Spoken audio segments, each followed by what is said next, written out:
Welcome to Lynn Cullen Live, talk radio without the static. Email your questions and comments to lynn at pghcitypaper.com. And now your host, Lynn Cullen. Hello, welcome to another day of news horror. I better get my sister in here. Susan, how you doing? Yeah, good morning. I'm fine. Me too. I'm fine. I mean, I'm just looking at my monitor here, and I've sent myself some stuff that we might talk about. And, you know, there's a lot of Trump stuff, his cruel budget, and other little tidbits, his continuing efforts to obstruct justice, and then, of course, the horror in England. It's just hard to get out of. It's hard to talk about any of it. And how the suicide bomber can, target little girls and teenage. Yeah, I mean, it makes you understand, frankly, that a lot of these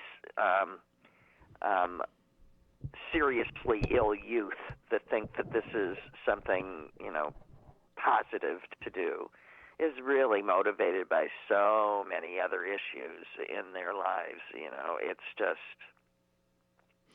Well, it's just not straightforward. Let's put it that way. Well, I mean, true. I think in each instance you've got different motivations because you have different perpetrators.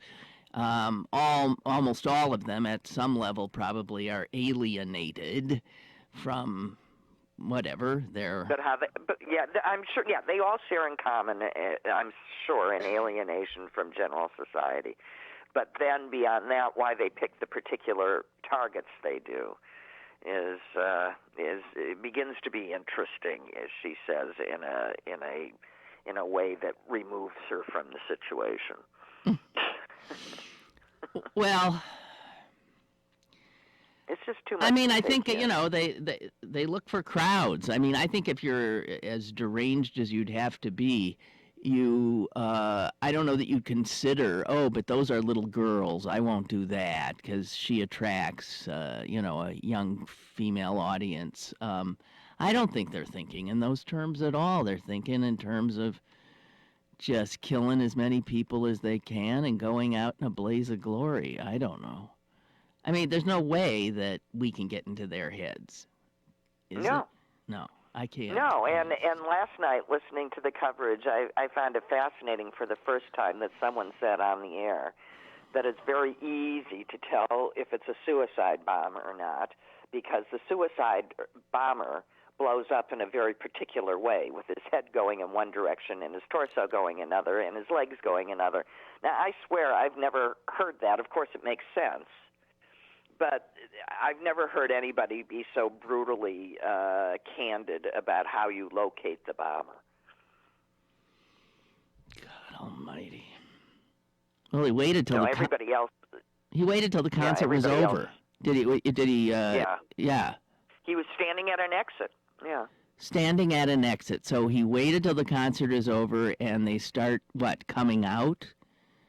Yeah, and and maybe that's why, because I can't imagine that in England right now, backpacks aren't checked before you go into a venue like that. Somebody, when I was driving down, I was listening to an account, and somebody there said that they didn't check backpacks, and that seems incredible. I was practically incredible. Yeah, I doubt it. So much of this in England. Well, that's why I doubt it. Well. So we'll see. I mean, yeah, that's why it made sense to me when they said he was standing near an exit.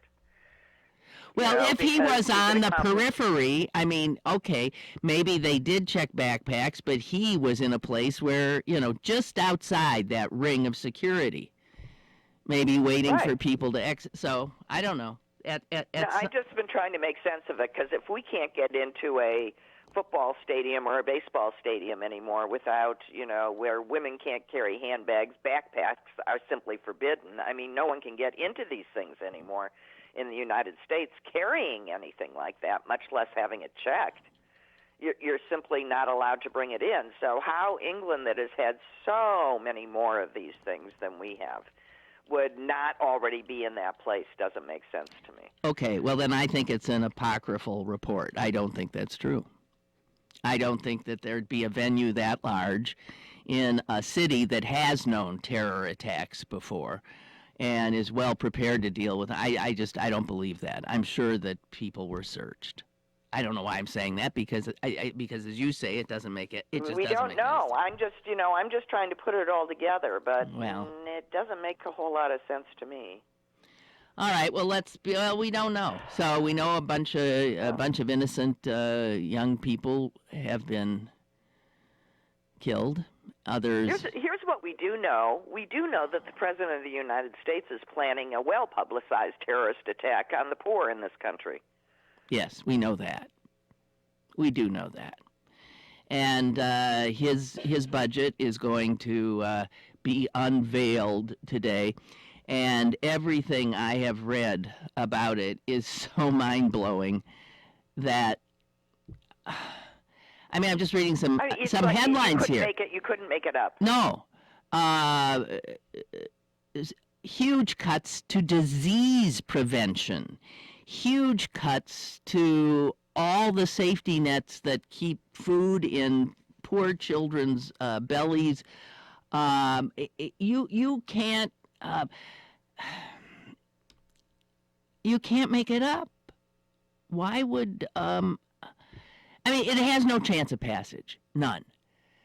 No, because even Republicans know that they can't do this. But it's amazing. It's just amazing. And then to proudly claim it will balance the budget in 10 years using growth figures that haven't been reached in decades. I know. It's insane. It is a total, as usual, it's a fantasy. It's a lie. It's okay. So it cuts. You can't even get your head around it. The only thing that gets increased is military spending. That goes up. And the only thing untouched is Medicare and Social Security, because he knows those people vote. That's right. But there's no way that, this is insane. It will create the largest deficit in the history of the universe, I would imagine. So he takes food out of... While starving its own citizens. Right, takes food and health care. Children of illegals are citizens. I know. Right. So, but there's almost $3 billion in there for a border wall. There's what is there else? $800 billion cut to Medicaid, which he promised he would not touch when he was a candidate. $192 billion taken away from nutritional assistance. Yeah, well, who needs a nutritional assistant? I guess they don't. Just starve. You'll just starve and die. That's much better. It'll solve all sorts of problems. Tucker, do you remember? Let's talk about death panels, shall we? Yeah, right. Let's talk about death panels. You cannot. I was trying to. What's in and what's out of this budget? It's it's dead on arrival. Yeah, that we know. Listen. It's just Scrooge. It's Scroogier than Scrooge. Yeah, Scrooge would be appalled. You're absolutely right. The National Cancer Institute hit with a $1 billion cut. National Heart, Lung, and Blood Institute hit by a more than $500 million cut. National Institute of Allergy and Infectious Diseases, reduction of $838 million. Overall, National Institutes of Health cut, oh my God, something like $5 billion. Fine. Here's what they're saying at the National Institutes of Health. Okay, this is a great document if you want to increase illness, death, risks to Americans, and healthcare costs. If that's your aim, this is a hell of a document. And he said, it's only reducing. Understand, it's only reducing healthcare costs because you simply aren't providing it. That's right. And if it says that the head of the Dr. Frieden, who is the CDC director, says, I mean, this, as written, devastates programs that protect Americans from cancer, diabetes, heart attacks, strokes, and other deadly conditions. How would you even, how could you write a document like this? Cut nearly 1/5 of the National Institutes of Health, 1/3 of the EPA. Well, it's easy. If you don't care about the lives of people, if you don't care about Those life people. of the earth, those people. But those people frequently look a lot like us, you know. Be aware that the majority of the poor in this country may very well be white. Well, they are. The majority of people are Yes. white, and of the 10 And voted for him. the 10 states that will be most impacted by cuts in all of these safety net programs, 7 of them went for Trump. So, yeah, I mean, this is not surprising. So he's screwing his voters, the people who put him there. Well, right. He's not paying them just like he doesn't pay his contractors. If you expected any reward for your service to Mr. Trump, too bad. Here's some more. Large cuts to educational programs aimed at helping low-income students secure loans so they can go improve their lot, so they can go to college, so they can try to pull themselves up by their bootstraps. Deep cuts to educational programs that benefit low-income students. Pell Grants, cutting them. Subsidized student loans, cutting him. Outreach and service to first-generation college students, people with disabilities, cutting them. He's absolutely. I think was interesting. Go ahead. What I think was interesting was during the press conference where this was announced, the hardest questions were posed by a guy from Russia. Russia, I know. Sputnik. From a Russian news service who was saying, but schooling them and what they were doing to their citizens. And when the reply was, but they aren't citizens, he said, well, their children born here are citizens. Unbelievable. I mean, it's really just unbelievable. It's cruel. And then I was watching yesterday or the day before about this boxing guy, this boxing champion that just won his match, and he's so excited. He's from Mexico, but he's lived here for years without the proper papers, but his family is in the United States, and he's very excited because the fact that he won this almost guarantees him his green card. So that's how we give away green cards. If you got money. If you've got money or position. Right. He still doesn't necessarily have money, but he does have position. And think of how many of our immigrant relatives, just a few generations removed for many of us, see if when they came they had any money in their pockets. No, they would never, ever be allowed in today. That's all we take. No, our grandfather was one of our grandfathers was a teenager without a penny in his pocket who had a little pamphlet and bought a cart and went out peddling. And when I was a child, when we were children, the woman that cleaned our house remembers our grandfather coming by her farm. I never heard that. You never heard that? No. Laura remembers our grandfather. Peddling? Laura remembered. You're kidding. Our grandfather coming by her house with her cart, and he would have things to sell, and he would buy things from them. Yeah.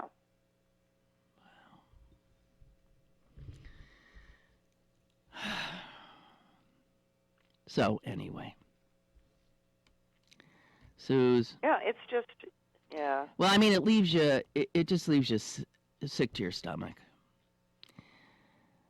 Mildly nauseous doesn't. I mean, I'm continuing to look. Oh my God.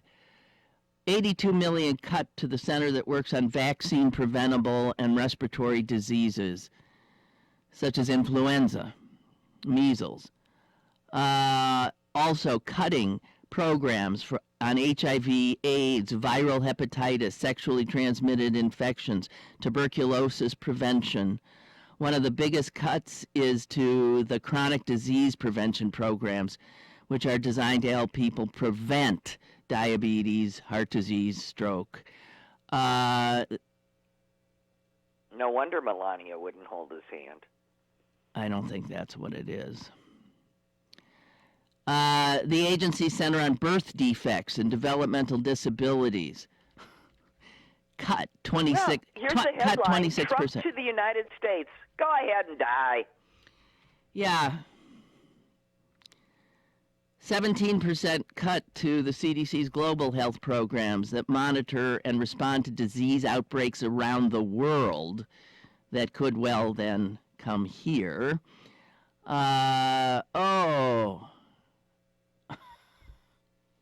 I mean, Trump and Flynn must have had a night out together. I'm sorry. I'm tracking. I mean, he is going so far out on the line to protect this guy who has done more things that are just felonious, just flat out felonious. Well, and he's still protecting him. Well, that won't keep him. What did they do together that Flynn has on him? I don't know. It'll all come out. I mean, you're getting that impression now? It's all going to come out. It is. I am getting that. Yeah, because they all have big mouths and they talk to too many people. And did you see, I mean, this is just a sidebar, the Office of Government Ethics. Oh, right. Oh, that poor man. The office to call it the office, it's poor one little guy that probably doesn't have a hair left on his head. Right. The Office of Government Ethics, which, I mean, just the title there just makes you start laughing, given this White House. This guy who heads it, Walter Schwab, can you imagine trying to figure out where do I go first?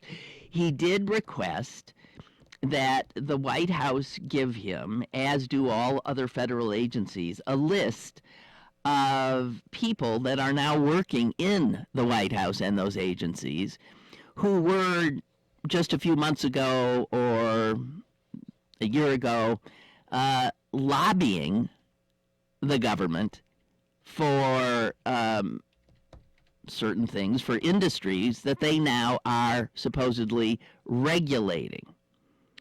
And the White House told him, to go pound salt. They told him absolutely not, withdraw this request. By the way, where did this office come from of government ethics?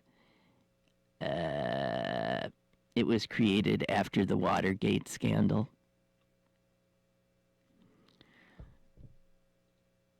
So he's fired back to the White House. I decline your request to suspend my ethics inquiry.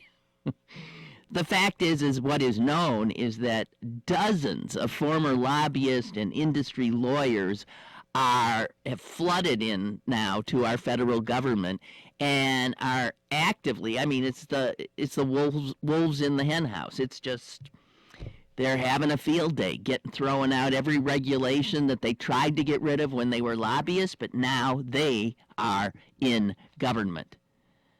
I mean, people who worked in other Republican administrations are saying, here's from someone who worked under George W. Bush, one of his general counsels. She said, this is unprecedented. This is extremely troubling. Here's somebody else. I've never seen anything like that. I mean, again, people are just paralyzed with astonishment. Well, yeah, and meanwhile, Trump people are just sure. I'm just watching that the ex-CIA chief is saying that Russia just brazenly interfered with our election. And meanwhile, I'm reading on social media that this Seth Rich kid who was murdered in a bungled robbery, right? I mean, I honestly was asked the question by a member of my family. Do you actually believe this Russian hacking thing? They think it was this kid, and that Hillary killed him.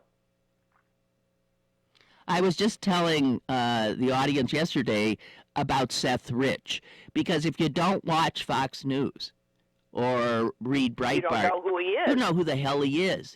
He is, God. And instead of everything the intelligence agencies have said, they think this kid, they're saying he passed the information from the DNC to WikiLeaks and that Hillary had him killed. Right? That's what they're saying. Yep. That's the story, and they so totally believe it that this particular member of my family actually said that he would consider it an honor to die that way, as i.e. to be killed, by Hillary people, rather than just to be dead from a bungled robbery. Well, the person who's mostly peddling this now, who's ramping it up, is Sean Hannity. Yeah, and he's been sued. Fox News should, Fox News and Sean Hannity have been sued by this kid's parents for torturing them. Yeah. For appropriating their dead son and making him into, a criminal who got murdered. And if you could, right. They not only lost their son, they smeared his reputation. And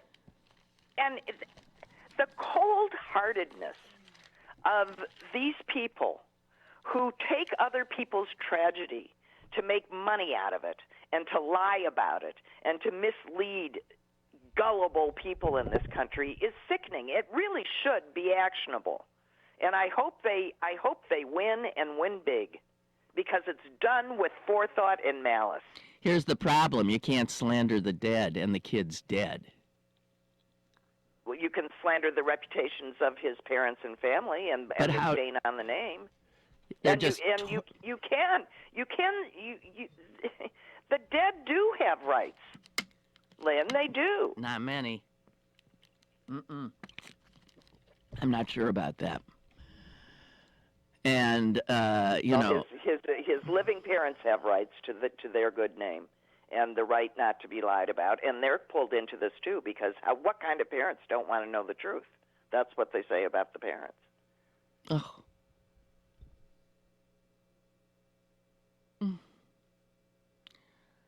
All right. Not a good day, is it? No. Okay, so today,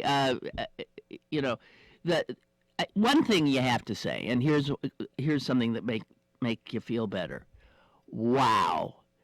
Just when you thought newspapers were dead, the Washington Post and the New York Times are both doing just bang-up jobs between the two of them, breaking a story, although it's pretty easy work. It's not like they have to meet anybody in a garage. No, there's people tripping over themselves to give them information, because there are patriots within the government who are desperate to get the facts out.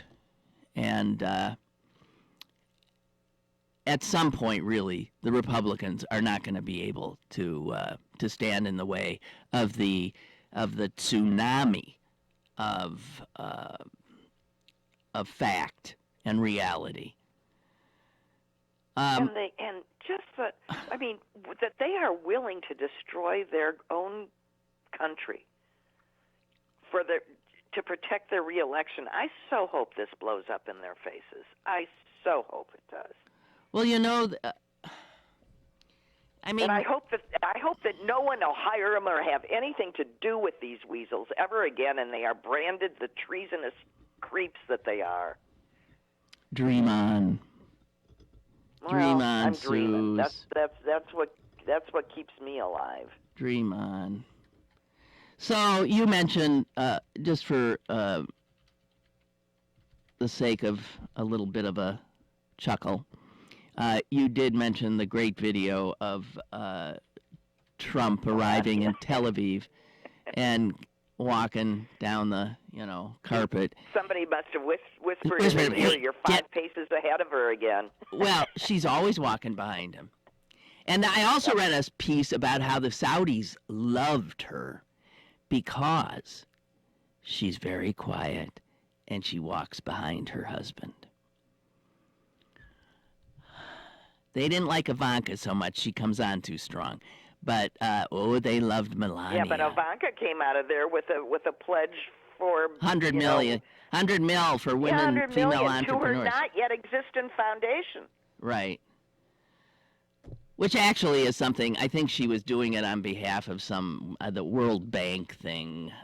So it's not quite as repulsive. But for the Saudis to give money to fund female entrepreneurs is beyond cynical. Yeah. Yeah. So, seeing that no a woman in their country can't even go to the grocery store without a male guardian. I don't think a woman could even go to the bathroom without her son allowing her.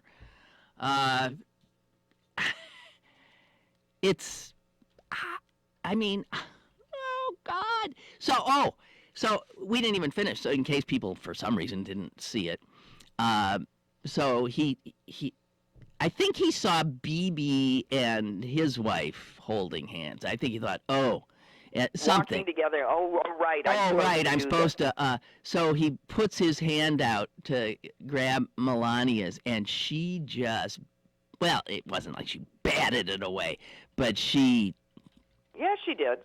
Kind of. She absolutely slapped it away, and then and put her hand down to her, reached out her hand, slapped it away, and then put her hand down to her side. It was very, very, very, very obvious, and not fond. She really is. Wow. I almost feel for her. Almost. No, why? She's got what she bargained for. She's complicit. Just like the country did. Yeah, she's complicit. Sorry. And then I saw the funniest thing. I mean, there are a lot of funny things. So Trump is someplace in Israel. Did you see him with his yarmulke on? What? Pinned, probably pasted to his. Well, just sort of, surfing the top of his head. It was. I don't know. It was. I know it looked. It was lying flat on the top of his head. Well, it drew attention. Yeah, maybe it was just a black cutout circle they just pasted on it or something. Anyway, it was funny. He was extemporaneously speaking at some event. There were Israeli officials on one side of the room and I guess Americans on the other. And he and I think maybe Netanyahu was there, I'm not sure. But he actually said, it's just a sentence, and he said something about being in Saudi Arabia, and he said, and so we just left the Middle East, he said. I mean, he's in Israel, and he says, we just left the Middle East. He doesn't realize that Israel's... He doesn't realize that it's... I don't know. Right. How do you say we just left the Middle East, which he thinks is Saudi Arabia, I guess, and Ron... He thinks it's all Arab. Ron... Middle East is Arab, and right. Ron Dermer... in Europe. Ron Dermer, who is the Israeli ambassador, I believe, to the United States, or at least used to be, I don't know. He's sitting on the side, and when Trump says we just left the Middle East, he actually, his head, like, goes into his hand. I mean, he's, like, shaking his head, looking like, I can't fucking believe this. Everybody else doesn't react. He reacted, and it's a riot to see his reaction. Like, what? Melania is supposed to be so brilliant. Maybe she's just pissed off at him for doing so badly at this job that, she can't, he's humiliating her. Well, I don't know. I'm not wasting a bit of energy thinking about her. I can't help but I try and figure out why she was so mad that she'd slap his hand No, away she like that. hates him. You can tell she hates him. He says things like, he talks about his sons, his 2 sons. Right. He doesn't even third, consider her son, Barron, his son. I mean, he forgets he has him. He is repulsive. So somebody said, how... Well, he's on his way to the Pope now. Let's see what happens next. Is he? Has he left Israel? Yeah, he's left Tel Aviv, and he's on his way to Rome to meet with the Pope. Dear God in heaven. Somebody has written a piece in the Washington Post saying that the book about Trump and this administration was written in 1951, and it's called The Caine Mutiny.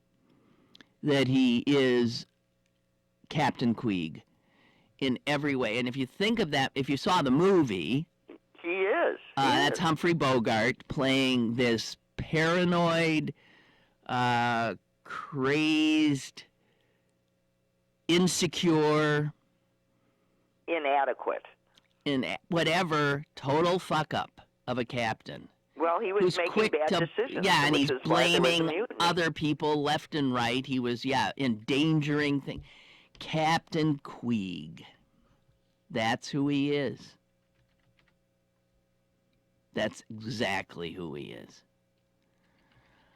Okay, so, Susan, there was another article, I think it wasn't in the New York Times paper today, but I did see it, and it looks to be about as appalling a story as one can imagine, and it's about that sweet-looking boy, Jared Kushner.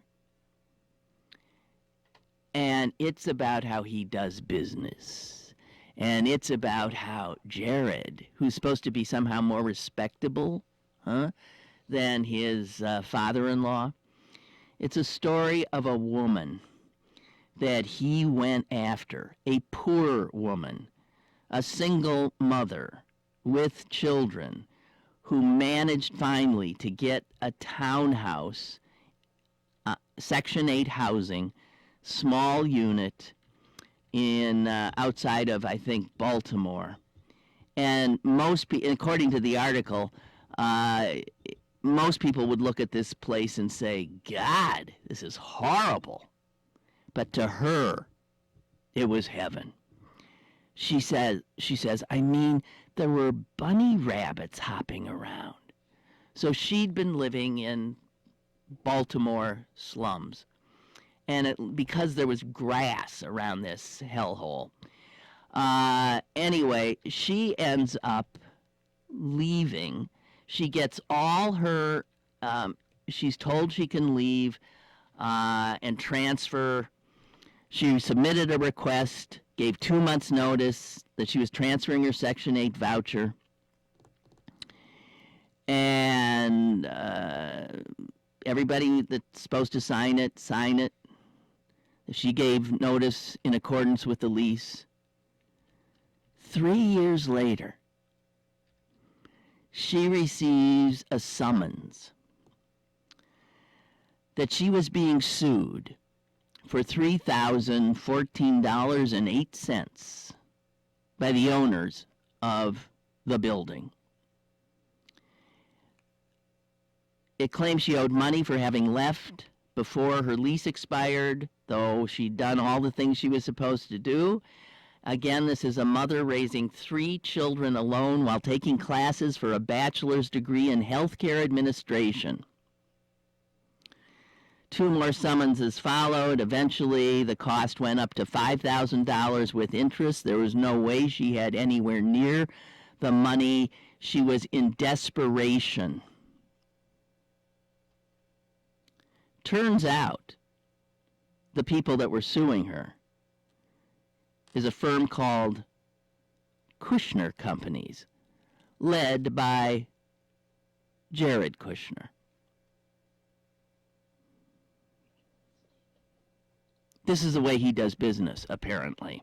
And I haven't read the rest of the article because I didn't have time, but he owns these kinds of places, thousands upon thousands of apartments and townhouses. And he plays hardball. He's got lawyers who go after people and sue them. And, you know, he was sort of put out He's as... a slumlord. He's, just say it like it is. He's a slumlord. Right. Slumlords make their money by charging too much for too little and then scaring you into paying it. Oh, here's Pittsburgh gets into this, too. Oh, my God. Well, I'll have to read this because I don't... He bought up a bunch of properties in, it said Rust Belt cities, Toledo, Pittsburgh, cities reeling from the recession. And he settled more than 200 debts held against the complexes before the deal could go through. At one complex in Pittsburgh, circumstances had become so dire that some residents were left without heat and power. I don't know. I'll have to read this. This is Well, I just want to say one thing, because, you know, we've all been saying that, you know, the real representatives of Islam need to stand up and say that these terrorists are not representative of their religion. And I would like to say the same thing, that this is no religious Jewish person. I agree. He might claim it. Right. He might claim it, but I deny him.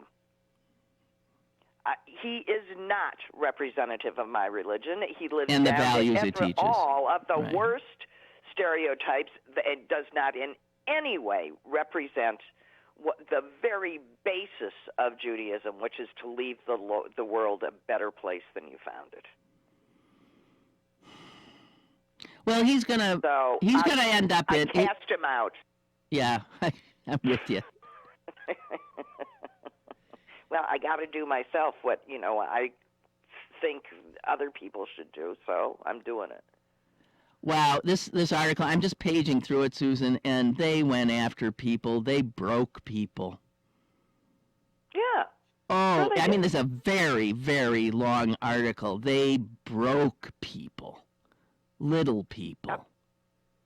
Yep. Bastards. It's easier to break little people. They can't protect themselves. They can't hire lawyers. And there aren't enough free ones to go around. It's much harder to break big people, so why would you waste your money doing that? Attract little people and then break them. That's the business. Dear God. So this is the son-in-law of the president who wants to take food out of the mouths of babies. Right. Any reason that you don't think the budget looks this way? Who are they going after? The poor? Yeah, everyone that you can pretty much count on isn't going to vote. And they aren't going to vote either because they don't know how to go about it, they can't for one reason or another, or they have been gerrymandered out of their right to. Either gerrymandered or voting rights. There's a bright spot. The Supreme Court threw out another one of those gerrymander voting rights cases, saying it was done for no other reason than to keep black people from being represented. That's the third one. Oh, dear. This is an... I mean, that is a bright spot. Yeah. This is because it came out of this court. Yes, it came out of this court. And even Clarence Thomas. Well, Clarence Thomas was in the majority, which is shocking, Right. because Roberts and Alito, and I think even Kennedy, were not. But Roberts joined Kagan and Sotomayor, and that's pretty amazing, isn't it? And Ginsburg, because maybe he understood this one. Yeah, but you know, that is, it's exactly what Kushner, what you are describing Kushner doing, is exactly what this budget is doing, right. And for the same reasons, because those people can't fight back; they're already down. So why not take something away from them? It's not going to hurt them, except it will hurt them, of course, because your community suffers, and when your community suffers, you're living in it. You suffer. Oy. This is weird. I've gotten no emails today. Well, people are hiding under their beds. Or they're watching these hearings that are going on right now. Well, I'm watching the hearings. Susan, I'd appreciate your undivided attention. I have your undivided. You have my but I can't. I just have the crawl going. Okay. Anything spectacular happen? Well, no. The ex-CIA chief is saying that Russia brazenly interfered in the election, and that he can't say for sure there was collusion, but there was no doubt that it was Russia and that they were interfering. And that he even sent words through back channels, to tell the Russians that this was going to majorly affect our relations with them and cut it out.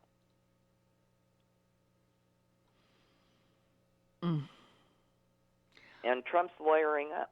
Yeah, he's lawyering up. I mean, separate for all of these different, because he doesn't need just one lawyer. He doesn't just need the impeachment lawyer. He needs the probe lawyer and impeachment. No, he's going to need a lawyer. Suze, I was thinking the other day that, as Mueller starts pulling these threads and following them, he's going to end up in the muck of Trump business deals. Because didn't you mention last week about the casinos and the Russian mafia, right.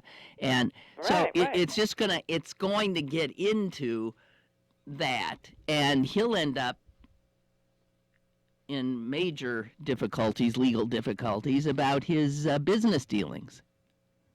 Well, that's why my brother suggested, our brother suggested to me about a week ago that Pence should offer him a one-time deal. You're out of here in 4 months. You figure out how you're going to resign and why. You've got 4 months, and I promise you a pardon. If you don't take it and you stay and you're thrown out, no pardon. Okay, so is he gone by the end of the year? That's a good idea. Well, here's what I want to know. Okay, wait. Here's what I want to know. He's not smart enough to take it. No, but I was talking to somebody last night, and they were saying, if there's one thing, well, I think somebody else quoted on the show yesterday this, and then somebody at the party I was at last night said the same thing, that Trump knows nothing about right and wrong, or truth or lies. He knows. Or reality. No, he knows winning. All he does is winning and losing. And he can never lose. So he's going to this guy was saying, he's going to figure out a way to get the hell out and make it look like he's winning by doing it. I don't know how he's going to do that. No. It doesn't. No, he will just say he won. It doesn't have to even look like it. This was an article that was written by the Tony, what's his name, that wrote The Art of the Deal with him. Yeah, Tony Schwartz. Yeah, and what he was saying is that because of the way he was, the brutality of his father, that caused his brother to become an alcoholic and die, had the reverse effect on Trump, which was he was a bully, and he and he needed to win at all costs because that was the only way that he could stay out of the way of his father. So it doesn't matter. And then he went on to say that he would just make it, that's why his reality doesn't correspond to anybody else's reality. He loses something in bankruptcy, and for him it was a big win. Yeah, it has to be. So he's so unhappy. He is so miserable. He's so in over his head. Yeah. But so what I want to know is how he's not going to do 4 years of this. I don't think he can. I honestly don't think he's physically capable of it. He's going to begin. He could actually stroke fall out. Apart so much. Yeah. Or just totally lose it. I don't know, but oh man, Barbara just wrote, by the way. So I know I'm capable of getting emails. That's what I was wondering about. Thank you, Barbara. And she just said, I have no words. That's why nobody's writing. What is anybody supposed to say? Yeah, who wants to even talk on a day like this? And try not to think that you're directly quoting Ariana Grande, because that's what she said. I have no words. Poor thing. How she ever, that's a whole traumatized stadium, including her. How is she ever going to go out on the stage again? Of course. All right. So, Susan, who's here in Pittsburgh, just a few blocks from here? No, I don't. Bill Cosby. Oh, I do know that. I forgot about that because apparently you Pittsburghers haven't heard anything about this, so he can get a jury there. Yeah. Well, it's in a state court, and so they had to get jurors somewhere in Pennsylvania because Montgomery County, where the trial is like all white and very conservative. So, yeah, ideally, they should have gone to Philly, is where they should have gone. Because Pittsburgh is, I think, pretty notorious for having overwhelmingly white juries here as well. And they've already chosen 5, right? All of whom are white. Well, if they choose an all-white jury, he's got an automatic appeal, and those lawyers should know that too. So the judge asked the first 100 potential jurors if they had, quote, heard, read, or seen anything about this case.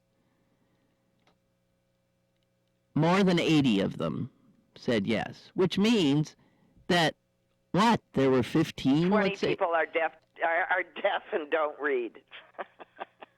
How do you not have heard? I mean, I never understand that. There are people who live lives in which they hear nothing that's going on beyond their own little existence. Yeah, and why does true? That person make a good juror? Well, it seems to me that the proper question is, can you be unbiased in spite of obviously having heard? I mean, those 20 people, that 20% has to be lying, or it just doesn't make sense, or not suitable for a jury because they're uninformed and. But isn't that what the attorneys want? You want a stupid... Well, they want to inform them. You want to inform them in your own way. But you want a stupid, incurious juror who you can lead, who you can... Yeah, I mean, I guess. I mean, I don't know. I think that's a dangerous strategy. I'm just saying. Well, I have a friend who was got a summons for this jury, and she just didn't respond to it. She wouldn't have been picked anyway because she, like... What do you mean? mean she didn't respond to it? She's got to present a plausible excuse? No, she just didn't. Respond? It's like a summons. It's like they sent out over 2,000. They cast a wide net because they figured they'd have to. Normally they send out 150 of these things. They sent out over 2,000. She didn't know it was for this. But now it's. I saw her last night. She said it's pretty obvious that must be what it was for. And I don't think she gets in any trouble. Maybe she does. You can just ignore a jury summons in Pennsylvania? I don't think so. Okay. You have to at least say, I'm not available, or I disqualify myself for the following reason. Well, she's got a good excuse. She can do that now, I guess, because, at the time, her significant other was in the ICU. Ill, yeah. Her life was I get it, insane. but I would not, I'm she just wasn't saying, even open in for mail. all of you that get, right, for all you that get jury summons, you shouldn't just ignore it. You can get out of it easily, but you should make the attempt to simply get out of it. Yeah, they sent out almost 3,000, and yeah, she definitely got one. But they wouldn't have taken. Okay, so she can make good somehow, but they would never take somebody like her. She's highly educated, and she certainly knows about the story, and I'm sure that she's probably already determined. But she would be. She's capable, I think, of doing the job, but I don't know. Yeah, well, every time that I was summoned, I would simply write, I'm happy to serve, but I was admitted to the bar in 1976.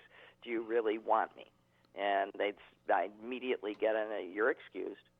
Well, Heaven forbid they should have. That's interesting because I was never excused. I always had to go spend an entire day sitting there, and of course be rejected every time because they don't want an opinionated loudmouth like me on a jury. Every time. And I still have to go. Next time you get one of those summonses, just say, just write them and say, this is Lynn Cullen, and and I've been a public person here for many years, and I am always thrown off. Do you really want me? And they'll send back no. Maybe. I don't know. Judges have been picked for juries here. I remember there was a story a year or two ago about some judge got a jury summons, and he showed up, and he got picked. Well, so if a judge can get picked, I guess I could too. Yeah, I hope they made him foreman. Henry writes, over Easter I was out of town and attended a Catholic mass near a university. As people filed into the church, two young men with backpacks, both with a mid-Eastern appearance, came into the church. I'm sorry, but I began to worry. An Easter Mass would be a perfect target. It's terrible that we are now trained to think this way.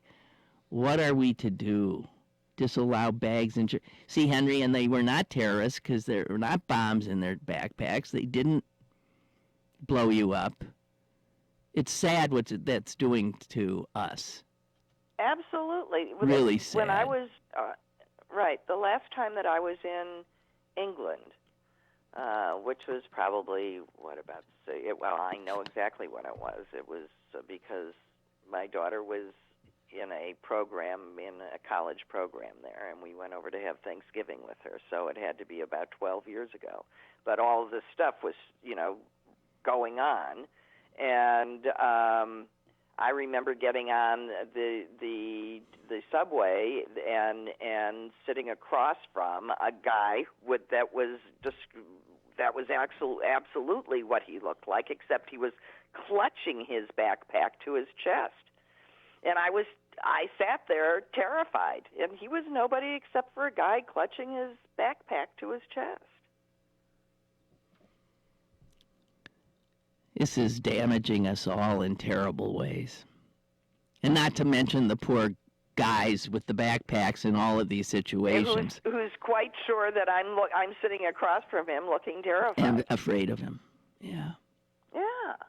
So sad. Jesus. Anyway, so let me change the subject totally into something totally has nothing to do with the news. My social group, I guess, not all of them, but a big segment of them, always kiss when they see you. You know, you walk into a party and you got a mwah, mwah, mwah, mwah, mwah, mwah. I hate it. Yeah, yuck. You don't encounter that? Well, it's a little different now because, for example, when I go back to St. Louis and I'm seeing friends, yeah, we hug and kiss because we haven't seen No, these each are other people for I months, saw but the day before. I was out to dinner with them the day before, No, and I still got I might give someone a hug or a quick, good to see you, but no, I don't have to kiss you.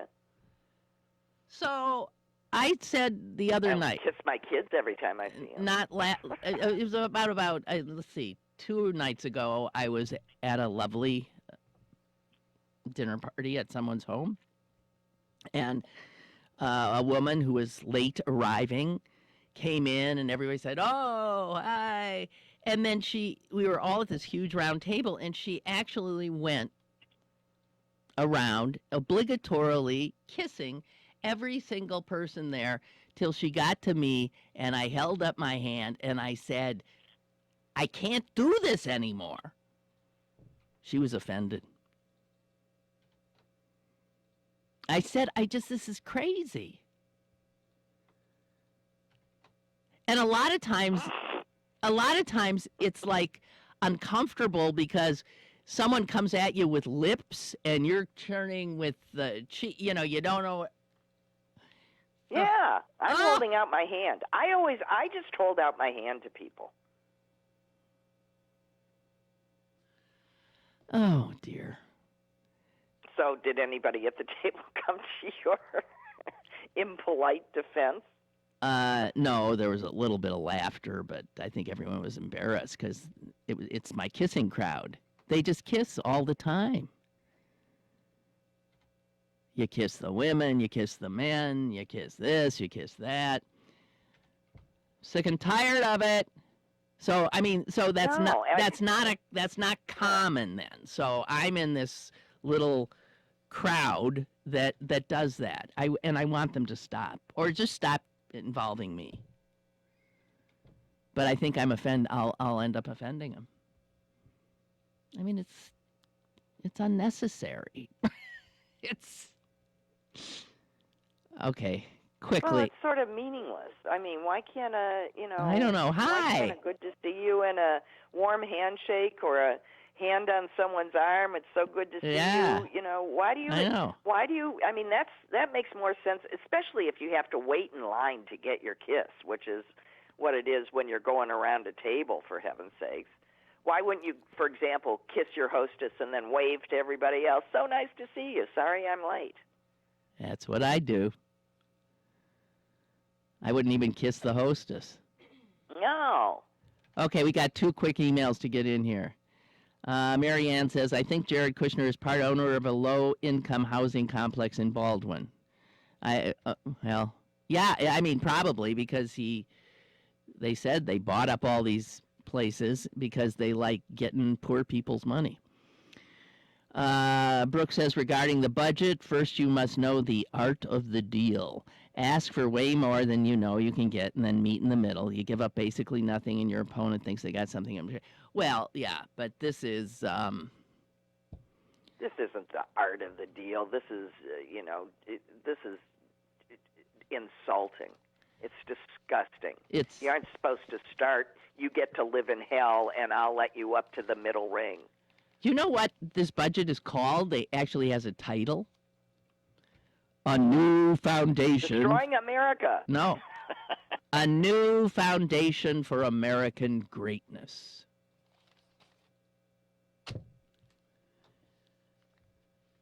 Okay, I think I'm going to go drink. Roger says... Yeah, I'm not a hugger. Just an hour away. Roger says, I'm a hugger, not a kisser. He thinks the kissing's weird. Just God, I don't know. And he says, by the way, he has a Barack Obama quote. It takes little courage to aid those who are already powerful, already comfortable, already influential, but it takes great courage to champion the vulnerable and the sick and the infirm. I actually disagree. I don't think it takes courage to do that. I think it just takes a heart. Yeah. Yeah. I don't think it takes courage. Just a modicum of empathy. Yeah. Of caring for your fellow human being. Ugh. Well, okay. I just want to say to all you Trump voters, fuck you. I can't get over this. Fuck you. Susan, thank you. I second that. Okay. Goodbye. Goodbye, Sue. Enjoy your drink. Okay. Bye. I'm not going to drink. Goodbye. Oh, dear God in heaven. Okay, you guys. That's it. I'm sorry. There's no way to... Bye.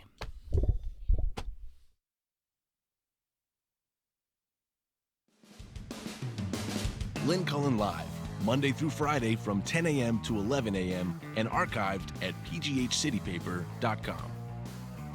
The opinions expressed on Lynn Cullen Live are those of the host and do not necessarily reflect the viewpoints of Pittsburgh City Paper or its advertisers.